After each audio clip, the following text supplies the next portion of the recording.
Penalty ఇప్పించాలి, రైతులకు compensation ఇప్పించాలి sir. ఇది ఎందుకంటే బాగా ఇబ్బంది. ఒక్కొక్క బర్రె 1,50,000 2 లక్షల బర్రె అవి పెద్ద పెద్ద బర్రెలు.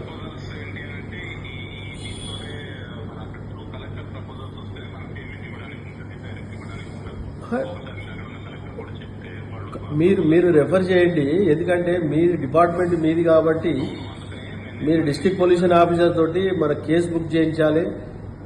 కేసు బుక్ చేయించేసి వాళ్ళతో ఇప్పిస్తే మనం ఇప్పుడు కరెంట్ షాట్ కూడా చనిపోయినాయి. మొన్న కరెంట్ షాట్ కూడా చనిపోతే బర్రె 40,000 చొప్పున చెక్కులు తెప్పించిన రేపు ఎల్లుండి ఇస్తున్నా 10 బర్రెలకు షాట్ కొట్టి చనిపోయింది. ఈ 10 నుంచి 15 బర్రెలు చనిపోయినాయి. మీ డిస్ట్రిక్ట్ పొల్యూషన్కు వాడు పాపం బీటెక్ చేసి వాడు చదువుకో ఉద్యోగం వదిలేసి డైరీ పెట్టుకున్నాడు.